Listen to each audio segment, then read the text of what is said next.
નમસ્કાર ખેડૂત મિત્રો, હું રમેશ રાઠોડ, વિષય નિષ્ણાત પાક સંરક્ષણ, કૃષિ વિજ્ઞાન કેન્દ્ર ગીર સોમનાથ. ખેડૂત મિત્રો, સૌપ્રથમ તો આપ સર્વે મિત્રોનું હાર્દિક સ્વાગત છે. મિત્રો, ખેતી અને ખેતીની વાતો અવારનવાર સોશિયલ મીડિયાના માધ્યમથી આપણે કરતા હોઈએ છીએ. ઘણા બધા પાકોની વાતો, પાકોની અંદર આવતી ટેકનોલોજીઓ, એની વાતો કરીએ છીએ. મિત્રો, આજના એક ટોપિક અને ખૂબ અગત્યનો ટોપિક કે ખૂબ ઓછા લોકો જાણે છે, ઓછા લોકોએ આના વિશે વાત કરી છે, એવા મુદ્દા ઉપર વાત કરવી છે કે જે શિયાળુ ઋતુનો આપણો ખૂબ અગત્યનો પાક છે, ધાન્ય વર્ગનો પાક છે. ખૂબ મોટા વિસ્તારની અંદર વાવેતર થાય, રોજબરોજના આપણા જીવનની અંદર પણ એનું મહત્વ છે. એવો પાક એટલે ઘઉંનો પાક, જેને આપણે ઘઉં અથવા વીટ તરીકે ઓળખીએ. આજે જે વાત કરવી છે એ ઘઉંના પાકની અંદર પાણી દ્રાવ્ય ખાતરો એટલે કે વોટર સોલ્યુબલ ખાતરો ક્યારે કેટલા દિવસે કેવી રીતના અને સ્પ્રે કરવા જોઈએ એની આખી શેડ્યુલની મિત્રો વાત કરવી છે. તમારી ખાસ વિનંતી છે કે આ વિડીયોને અંત સુધી આપ જોજો, પૂરેપૂરો પહેલો એકવાર જોઈ લેજો. એની અંદર તમામ માહિતીઓ વૈજ્ઞાનિક અભિગમ સાથેની આપવાનો પ્રયત્ન કરીશ. બીજું, જે મિત્રોએ હજી સુધી આ યુટ્યુબ ચેનલ સબસ્ક્રાઈબ ન કરી હોય સબસ્ક્રાઈબ કરી લો. સબસ્ક્રાઈબના બટન ઉપર દબાવી ઘંટડીનું જે બટન આવે એના ઉપર દબાવી દઈશું એટલે ઓલ નોટિફિકેશન થઈ જશે. તમામ વિડીયો જે અહીંથી ટેકનોલોજીને આપવામાં આવતા હોય તમારા સુધી પહોંચી જાય, તમે જોઈ અને એને આપણા ખેતરની અંદર અખતરા સ્વરૂપે અપનાવી શકો. ત્યારબાદ મિત્રો પૂરેપૂરો વિડીયો જોઈ અને તમને ગમે તો એને અંગૂઠાના નિશાન ઉપર એટલે લાઈક ચોક્કસથી કરી દેજો. અને ત્યારબાદ આ વિડીયોને વધુ મિત્રો સુધી શેર પણ કરી દેજો. તો આવતા દિવસોની અંદર ખેતીના જે ખાસ કરીને સુધારાઓ છે, ખેતીની અંદર નવી ટેકનોલોજીને અપનાવવાની જે વાતો છે એને આપણે ખૂબ સારી રીતે આગળ વધી શકીએ. આપ સૌના સાથ અને સહકારથી આવતા દિવસોની અંદર ખેતી અને ખેડૂત સમૃદ્ધ થાય એ દિશાની અંદર આપણે આગળ વધીએ. મિત્રો, હું જે વાત કરતો હતો મેં તમને કીધું એમ કે વોટર સોલ્યુબલ ખાતરો, પાણી દ્રાવ્ય ખાતરોની ક્યારે ઉપયોગ કરવો જોઈએ. ઘણા બધા પાકોની અંદર ઘણા બધા ખેડૂત મિત્રો વાપરતા થયા છે. બજારની અંદર આ વસ્તુઓ મળતી થઈ, આપણી સહકારી સંસ્થાઓ આ વસ્તુ બનાવતી થઈ. મિત્રો, પહેલી વાત, પાણી દ્રાવ્ય ખાતરો જ્યારે પણ પાકની અંદર ઉપયોગ કરો તો પિયત આપીને જ કરવું અથવા તો જમીનમાં ભેજ હોય ત્યારે જ કરવું. આ એક વાક્ય હંમેશા યાદ રાખજો, કોઈ પણ પાક માટે આ લાગુ પડે.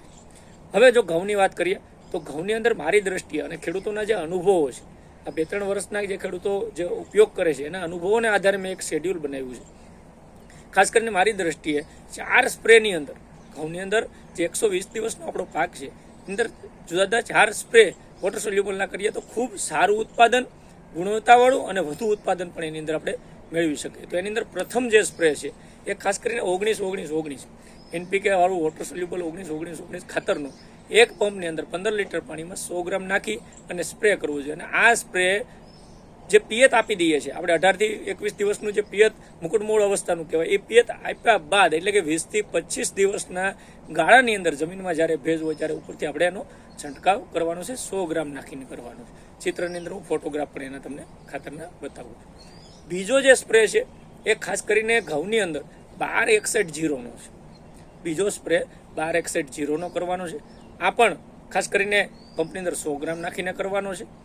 અને મિત્રો, ખાસ 1261-0ની જો વાત કરીએ તો એની અંદર 61% ફોસ્ફરસ છે. આપણે સૌ જાણીએ છીએ આ NPKના જે ગ્રેડ છે, તો એની અંદર 61% જે ફોસ્ફરસ છે એ ખાસ કરીને પાકની અંદર અને ઘઉંના પાકની અંદર ખૂબ જરૂરી હોય છે ફોસ્ફરસ.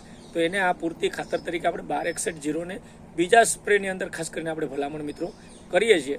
અને ખાસ કરીને આ ખાતર ઘઉંની અંદર ફૂટ વધારવા માટે આમ તો કહેવાય, જ્યારે એની ફૂટ થતી હોય ત્યારે સ્પ્રે કરી શકાય. આ સ્પ્રે જે છે પહેલો સ્પ્રે કર્યો હોય આપણે દાખલા 20 થી 25 દિવસે કીધું, તો એના 12 થી 15 દિવસે પછી કરીએ તો ખૂબ સારા પરિણામો મળે. એટલે પહેલો સ્પ્રે કોઈ 20 દિવસે કરે તો જનરલી આ 35 દિવસની આજુબાજુ આપણે કરવો જોઈએ. પહેલો સ્પ્રે આપણે જો 25 દિવસે કરીએ તો 35 થી 40 દિવસના ગાળાની અંદર મિત્રો આપણે કરી શકીએ. અને 1261-0નો આપણે સ્પ્રે ખાસ કરીને કરવાની ભલામણ કરીએ છીએ. ત્રીજો જે સ્પ્રે છે એ ખાસ કરીને 052-34નો 052-34 એક પંપની અંદર 100 ગ્રામ નાખીને ત્રીજો સ્પ્રે આપણે મિત્રો કરવાનો છે.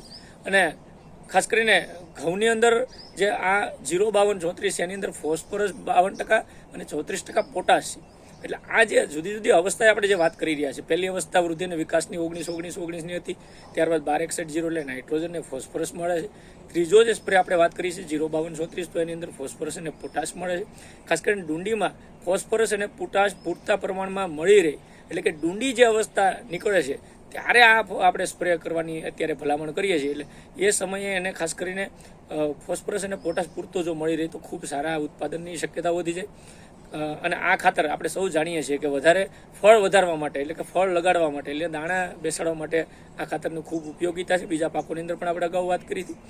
બીજું કે ડુંડીની લંબાઈ વધારવામાં પણ આની ખૂબ અગત્યતા છે. એટલે હું કહું છું કે 05234 જે મિત્રો ઘઉંની અંદર સ્પ્રે કરીને અખતરો કરશે એને ખ્યાલ આવશે કે ડુંડીની જે સામાન્ય સાઇઝ અને આપણે જે સ્પ્રે કરીએ છીએ તો એમાં ડુંડીની સાઇઝ વધે, એટલે સાઇઝ વધે એટલે દાણા વધે, તો એનું અંતે તો ઉત્પાદનની અંદર પણ ખૂબ મોટો મિત્રો ફાયદો પણ થતો હોય.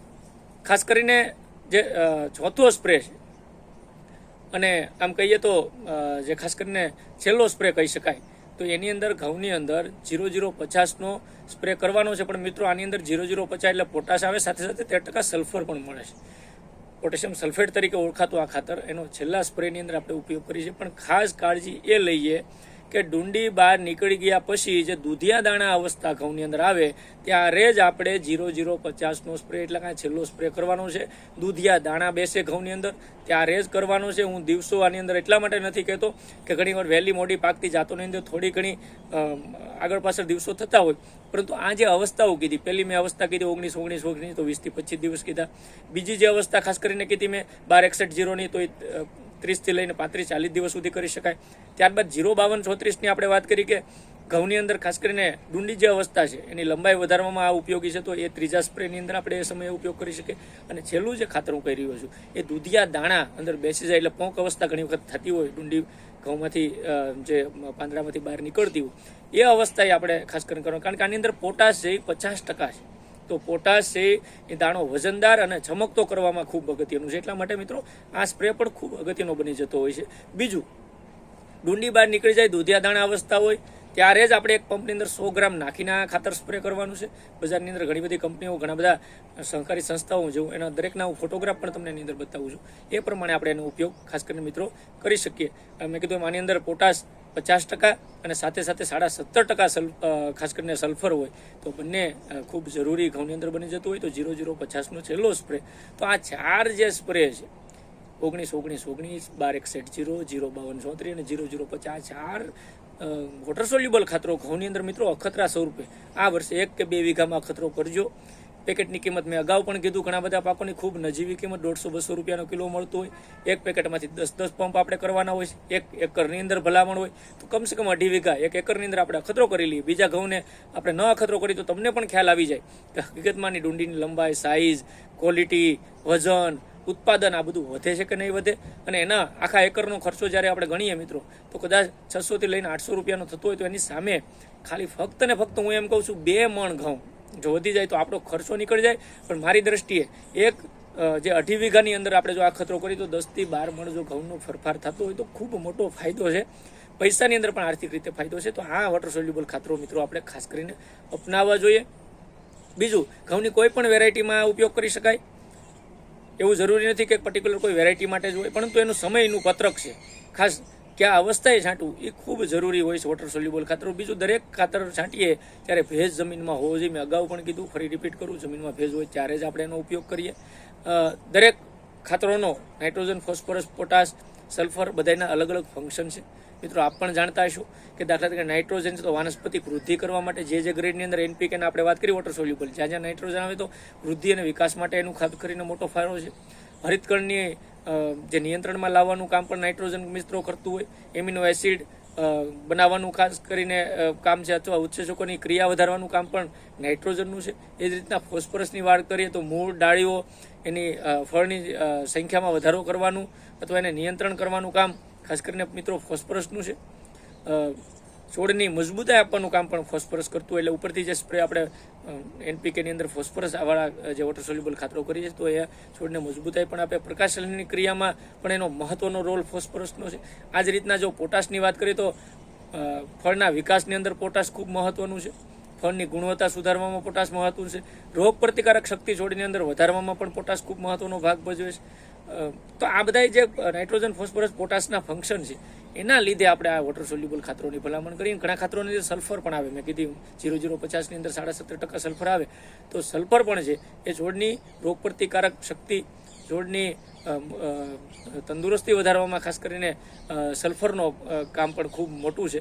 તેલની જે તેલીબિયા પાકો છે તેલની ટકાવારી વધારવામાં પણ સલ્ફરનું કામ અગત્યનું છે. પરંતુ આજે જે આપણે વાત કરી એ ઘઉંના પાકની અંદર આ 4 સ્પ્રે વોટર સોલ્યુબલના જો આ સમયપત્રક પ્રમાણે કરવામાં આવે તો મને લાગે ખૂબ સારો ફાયદો થઈ શકે. આ વર્ષે મિત્રો જેને કોઈ દિવસ નથી કર્યા એ અખતરા સ્વરૂપે 1 વીઘા 2 વીઘા સિલેક્ટ કરીને કરજો, બીજું ખેતર એમને મૂકી દેજો. આપણે પણ ખ્યાલ આવી જશે. જે ખેડૂત મિત્રો કરે છે એના અનુભવોને આધારે મેં સમયપત્રક બનાવીને તમને વાત કરી છે. આ પ્રમાણે આપ પણ અખતરો આપણે ખેતીમાં કરી શકો. મિત્રો આજના વિડીયોની અંદર એટલું જ. આમાં કોઈ પ્રશ્ન હોય તો મારા સ્ક્રીન ઉપર નંબર છે, આપ ચોક્કસથી એની અંદર કોમેન્ટ કરી શકશો. વોટ્સએપની અંદર આ વિડીયોની અંદર પણ કોમેન્ટ કરજો, તમારા સારા નરસા અનુભવો પણ કરજો તો બીજા લોકોને પણ ખ્યાલ આવે. અને મિત્રો કાંઈ પણ પ્રશ્ન હોય તો આપ વોટ્સએપ અથવા કોલ દ્વારા પણ પૂછી શકશો. બસ આજના વિડીયોની અંદર એટલું જ. ફરી પાછા નવા વિષય સાથે મળશું. આપ સર્વે મિત્રોનો ખૂબ ખૂબ આભાર. ધન્યવાદ. Thank you.